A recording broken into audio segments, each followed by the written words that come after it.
Have you ever seen something so scary you want to pee your pants? Have you guys? Well, today you are, because we're playing. Do you know those games like Scary Stories Ride? You know those? Oh, hey, a ticket booth person. Hello, you've already purchased your tickets, you may have. Anyway, they're basically you know how Suits Heart Stories, you know how they have those conveyors that slowly took you through the story? Basically that. Yeah. Except it's scary, but not really. Oh, hey, there's a guy. Hey, there's a fancy man over here. Yes? Muffin, I forgot. I already peed my pants. You're fine, man.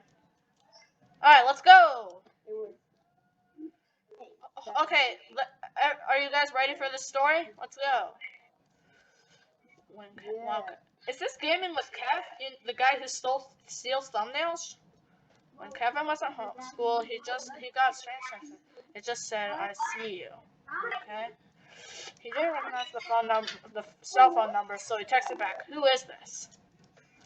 There was no answer. Kevin looked around to see who it could have been, but he didn't spot anyone suspicious. He asked his friends if they texted him or if they were pranking him, but they all said no. They weren't even on their phones. The bell had rung, so everyone began heading off to class. Kevin just assumed that it was a wrong number and forgot about it. Yeah, that's how. After school, Kevin was hanging out with his friends when suddenly he got another text. "I see you."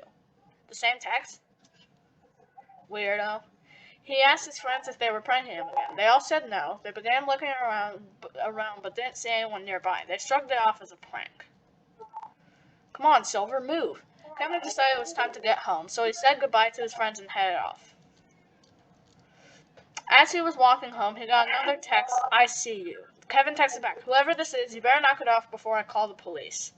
"Good move, Kevin." He got an instant text reply. It was a picture of Kevin and his friends from just a few minutes ago. Well, that's creepy, because no one was there. This really freaked Kevin out. He started walking faster and looking around. He began calling his friends and asking them what he should do. Call the police. His friends reminded him that it was almost Halloween and that a lot of people were pranking each other, so he should just ignore it and calm down. Sup, Keek? Kevin totally trusted his friends and realized that they were probably right. This calmed him down a lot, so he decided to enjoy the rest of his walk home. Nice, I enjoy walks often, listening to podcasts that you shouldn't listen to because they're inappropriate. Kevin arrived home just as night had arrived. He went right inside. As he was walking down the hallway towards his room, he got another text. "I see you." He was getting aggravated now and was about to text back when he got another text. It was a picture of the street Kevin lived on. Now Kevin started to realize this wasn't just some Halloween prank. It still could be. He sat down at his computer to quickly Skype his friends, but no one was online yet. So just then he got two more texts, one right after the other. The first text just said, "I see you," and the second text was a picture of his house from his neighbor's yard across the street. He frantically began calling his friends, but the texts started coming again. "I see you," then another picture of his house from the middle of the street. Kevin started dialing the number for the police, but two more texts came. "I see you," then another picture of his house directly out front. The police picked up, and Kevin tried to explain what was happening with two more texts, "I see you," and a picture of his door. Oh no, Kevin's gonna die. The police said they didn't have anyone in the area, but would send someone as soon as possible. Kevin begged them to hurry, but the texts kept coming. The next one said, "I see you," and a picture came right from inside his house. He told the police the person was in the house, but then Kevin got one more text. It was a picture of him from right in back of him. Quickly spun around in his chair. But it was too late! Oh, it's a scary clown. Okay. Oh god! Is he dead? Haha, just kidding. That's not how it ends. Well, go to the next scene to see the real ending. Oh. Got one more text. It was a picture of him from right in back of him. Quickly spun around in his chair and smashed the intruder with his bat. Oh yeah, Kevin! Good job, boy! Um, oh, well, he killed him. He murdered a man. He shouldn't be standing there heroically. He did murder a man, so. Oh, hey, Mr. Fancy Boy.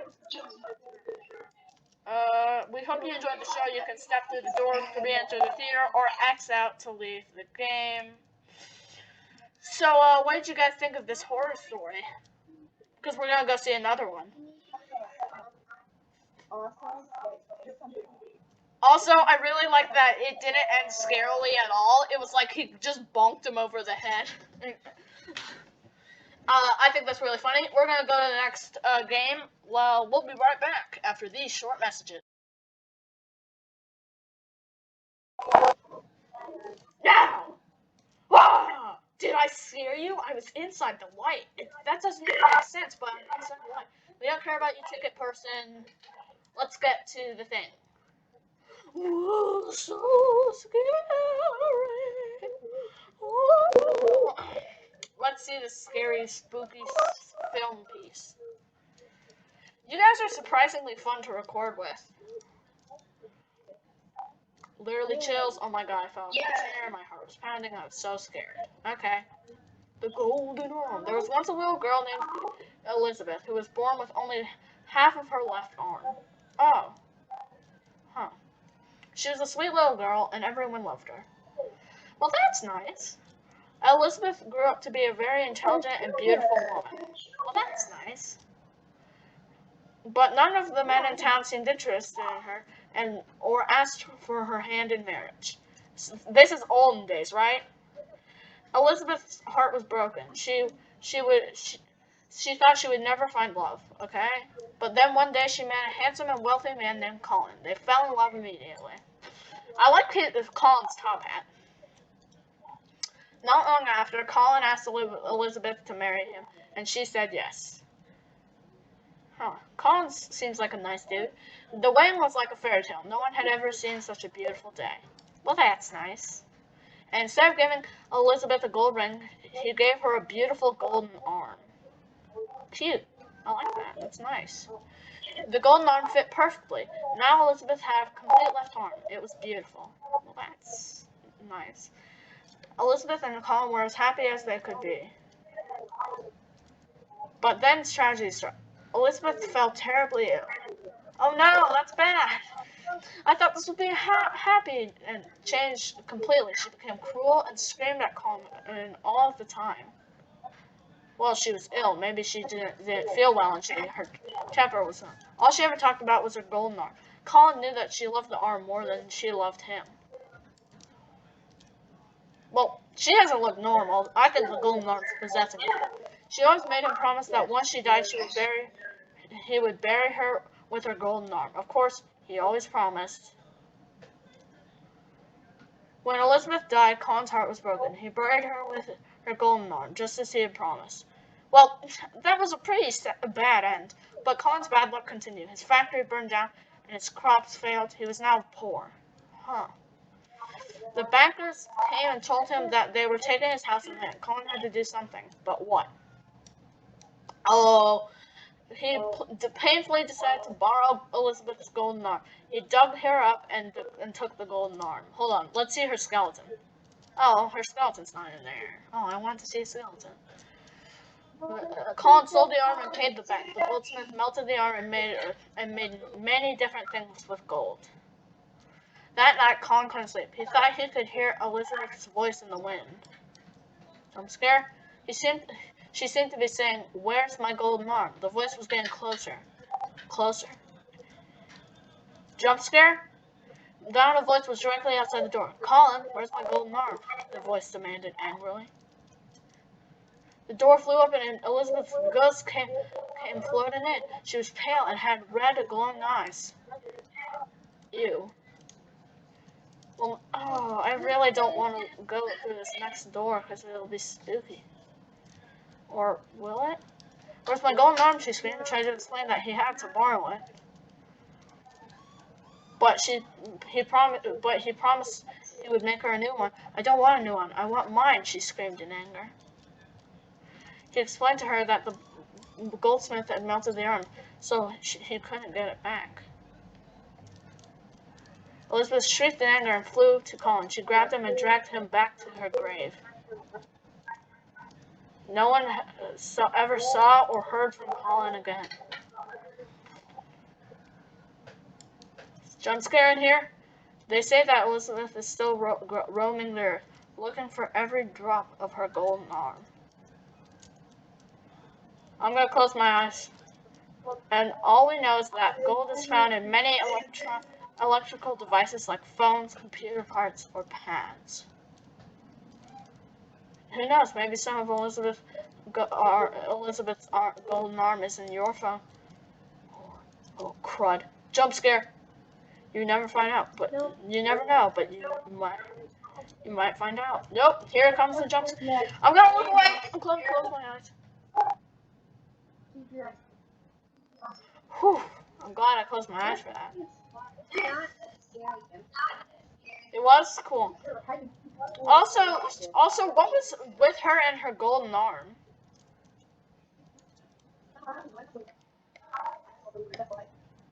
Yeah, it's weird. What was with her and her golden arm? Did she just have an obsession with it because it made her supposedly whole? Because that's an unhealthy relationship with an item given to you for marriage. Okay, on to the next one. We're going to do a stormy night. Are you guys ready for the next scary story?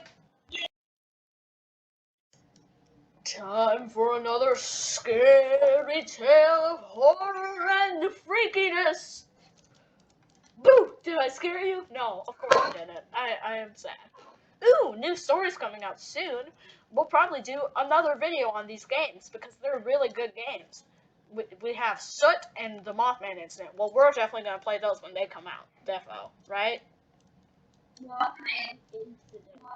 Mothman? I love Mothman. Mr. Mothman, can you go down my chimney tonight? There's a lot of light. Okay, I'm gonna enter. You guys better get in here in 2, 2, 2.5, 2 and 3/4, 3, 4. Let's go. I don't count Keek as a person. I count Yoda as a person, not Keek. Nick and Gloria had enjoyed their 2-week vacation at the lake and were just packing up the car for the long ride home. I wish we could stay for another week, Gloria said longingly. Yeah, me too, Nick said in agreement. Who likes outside? Nick started the car and turned on the radio to listen to the weather forecast. If you're traveling on Route 23 or 17 tonight, you expect severe thunderstorms and flooding in most areas. The radio blared. Aw, man, are you serious? Nick responded. It's okay, honey. We'll be fine, Gloria assured him. They pulled out on the road and headed towards Route 17. There won't be as much flooding on the 17, so we'll take that, Nick said. Sounds good to me, poopy head, Gloria replied. They both cracked up. After about an hour of driving, the clouds began moving in. Storm is coming, Nick said to Gloria. Yeah, looks like it's going to be a rough one, Gloria responded. Yeah. My mom hates driving in the rain, so, yeah. Soon the rain had started and visibility was getting lower and lower. It was getting dark. Nick and Gloria braced themselves for the worst. The rain quickly turned to a dangerous downpour. Nick gripped the steering wheel hard as he struggled to see through the blinding rain. Then suddenly, oh man, a deer jumped out of the road right in front of them. Nick hit the brakes and spun off the road and hit a tree with the rear bumper. But they were smashing the taillight, but they were okay. Wow, that's really lucky. Nick pulled over and got out to check the damage before getting back into the car. It's just the taillight and a scratch on the bumper, he told Gloria. Oh, thank heavens. That was frightening, she replied. Yes, it was, Nick responded. They slowly drove on. Honey, we're pulling over at the first place we come to so we can wait out the storm. It's getting worse and worse, Nick said. You don't have to convince me. I'm all with that. Nice. After another half an hour of driving, Gloria spotted something up ahead. Look, I think there's a diner up there, she said. Awesome. Let's just hope it's open all night, Nick replied, half joking. They both laughed. When they pulled up to the diner, the neon sign said, open. Gloria and Nick let out a sigh of relief. Yes! Gloria yelled happily. Thank heavens, Nick responded. I feel like this is going to end badly for them. The two covered themselves with Nick's raincoat and hustled into the diner. The diner was very nice inside. The owner introduced themselves as a married couple named Sylvia and Josh. They seemed to be the sweetest couple. They look identical. Sylvia handed them menus as they talked about the storm. Yeah, the storm's crazy, Sylvia said. Okay. They're definitely going to be cannibals, right? Wait, is this part of the... No, they're a person. After a short time, Sylvia took their order and went back behind the counter to help Josh make the food. Wow, they're so nice, Gloria said. I know, right? Josh agreed.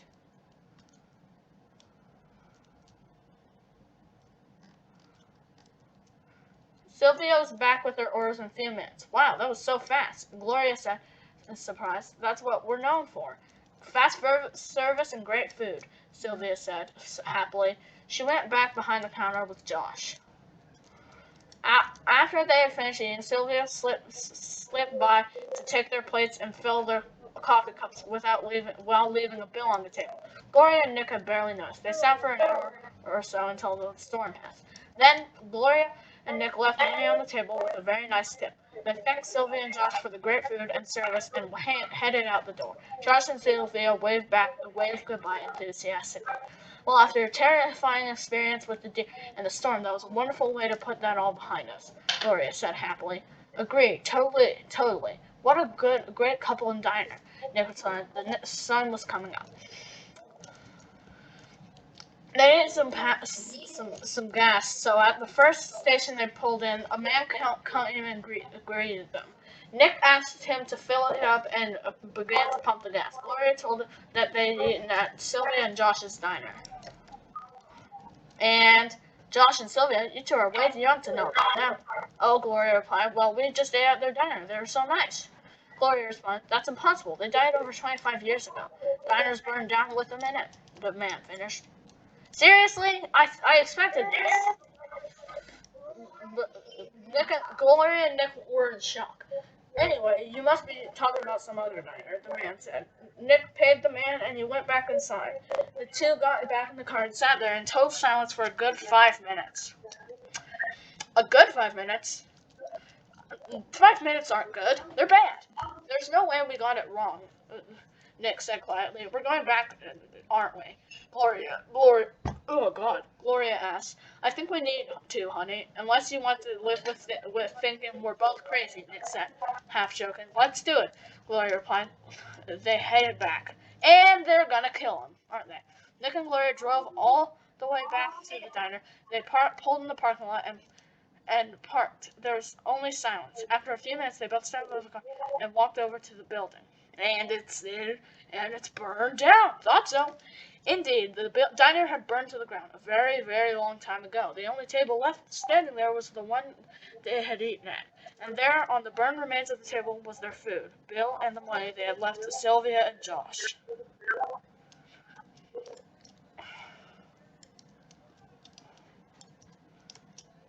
Well, that's weird. Did a time thing happen? Are they suddenly in the past? Oh, this is gonna be a jump scare, huh? No, I don't want to look at it. No. Ugh, I gotta look at a jump scare now. Look around. So, that was pretty great. We're gonna do one more scary story, and then we're gonna stop the video. By the way, if you're not subscribed already, you better do that, or I'll rip your intestines out. Okay. Hide and seek is actually pretty disturbing because there's no monster or anything. Let's watch The Babysitter.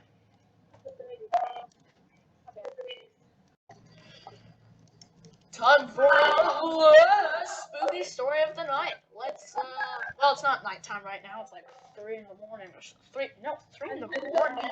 3 in the afternoon. Sorry. I'm such an idiot. Yeah, okay. Ugh, neck. over. Let's see. The babysitter. She's not alone. Maria was so excited about her first night babysitting for the Kramers. Kramers. Her baby sister Rosa watched her getting ready for her new job. She was so proud of her big sister. Aw, that's nice. That's really nice.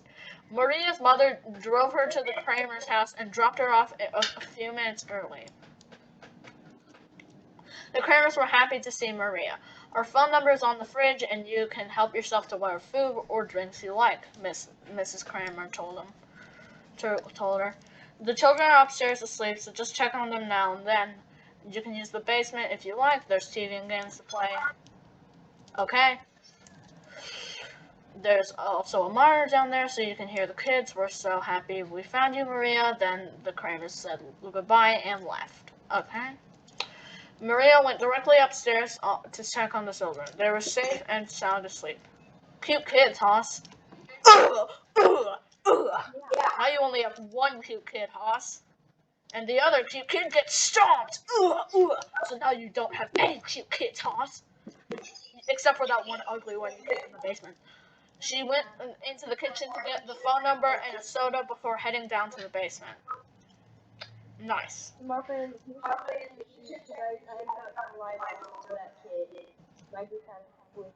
Ew. The basement. Why is there a clown in here? This is definitely the monster, right? It's the clown, right? Totally. Had a large flat screen TV, a pinball machine, and some games, but Maria just wanted to go online, okay?